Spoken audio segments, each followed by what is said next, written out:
యోబు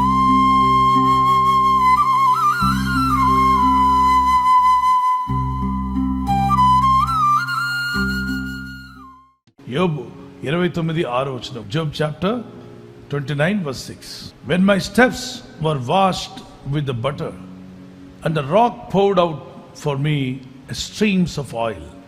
నేను పెట్టిన అడుగెల్లా నేతిలో పడెను, బండ నుండి నా నిమిత్తము నూనె ప్రవాహంగా పారెను. బండ నుండి నూనె ఎలా పారుతుంది? బండ నుండి నీళ్లు పారడం మనం విన్నాం మోషే కాలంలో. కానీ బండ నుండి నూనె ఎలా పారింది?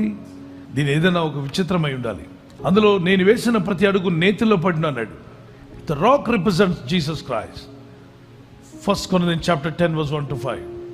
And butter represents prosperity, good words and blessings of God. And then oil represents the anointing of God, the Holy Spirit of God, anointing of God. మీరు వేసే ప్రతి అడుగు దీవెనకరంగా ఉండాలి అంటే ఈ అనుభవాల్లోకి మనం రావాలి. కాలేబు, యెహోషువ వారి పూర్ణ మనసుతో దేవుని అనుసరించడం వలన వారు అడుగు పెట్టిన దేశం వారికి అనుగ్రహించెను. ఎవరెవరు? కాలేబు, యెహోషువ దేవుని వెంబడించారు పూర్ణ హృదయంతో, పూర్ణ ఆత్మతో. మన కాళ్ళు కూడా మనం వేసే ప్రతి అడుగు దీవెనలో పడాలంటే పూర్ణ హృదయంతో దేవుని ప్రేమించండి, పూర్ణ ఆత్మతో దేవుని ప్రేమించండి, పూర్ణ వివేకంతో దేవుని ప్రేమించండి. వివేకాన్ని వాడండి. కొందరికి ఏమీ గుర్తురావు, వాళ్ళ ఇంట్లో ఉన్న ఫోన్ తప్ప ఇంకేమీ గుర్తురాదు. మరికొంతమందికి వాళ్ళకి ఇష్టమైన వస్తువులు తప్ప ఇంకేమీ గుర్తురావు. గుర్తు రావట్లేదంటే మనసు పెట్టలేదని అర్థం. మనసు పెట్టిన వాడికి అన్ని గుర్తు వస్తూ ఉంటాయి. దేవుని బిడ్డలారా, విశ్వాసులుగా ఉన్న మనము వాక్యాన్ని గుర్తు చేసుకుందాం. మొదటిగా రాసుకురండి. యోబు జీవితం అలా దీవించబడ్డ గల కారణము యోబులో యథార్థవంతుడిగా బ్రతికాడు. యోబు యథార్థవంతుడిగా ఉన్నాడు. యోబు గ్రంథం 1వ అధ్యాయం 1-8 వరకు. రెండవది, అతను న్యాయాన్ని ప్రేమించాడు, న్యాయంగా బతకాలని ఆశపడ్డాడు, ప్రార్థించాడు. అది రెండవది. మూడవదిగా దేవుని యందు భయభక్తి కలిగి ఉండాలి అని ఆశపడ్డాడు, భక్తిని పెంచుకున్నాడు. తన పిల్లల్లో భక్తిని పెంచాడు, తన కుటుంబంలో భక్తిని పెంచాడు.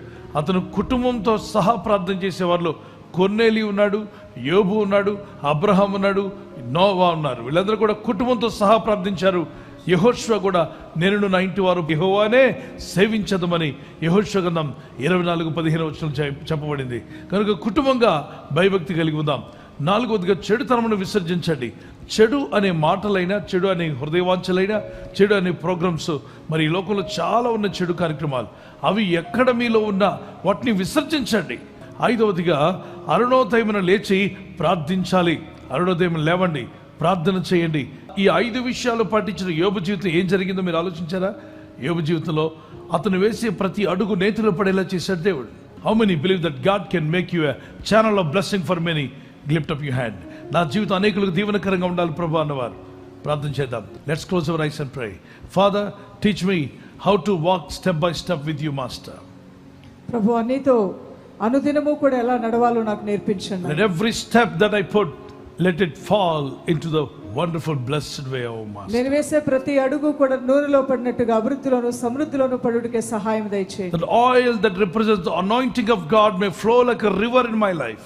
అయా, నూనె సాదృశ్యంగా పరిశుద్ధాత్మ ప్రవాహము నాలో ప్రవహింపజేయండి. Holy Spirit of God, come upon me, control my mouth, control my life, control my family, O God. పరిశుద్ధాత్మ దైవమా, నా నోటిని, నా జీవితమును, నా కుటుంబమును నీ స్వాధీనంలోకి తీసుకురండి. ఈ రాత్రి నెమ్మదితో పండుకొని సురక్షితంగా కాపాడబడినట్లుగా నీ అగ్ని కంచి వేసి మమ్మల్ని కాపాడండి. మీ చిత్తములో కొనసాగే కృప అందరికీ దయచేయమని యేసుక్రీస్తు ప్రశస్త నామములో వీరందరికీ చక్కని నిద్ర దయచేసి తెల్లవారు లేచి కృపను మాకిమ్మని క్రీస్తు నామములో అడిగి వేడుకుంటున్నామా పరలోకపు తండ్రి. ఆమేన్, ఆమేన్.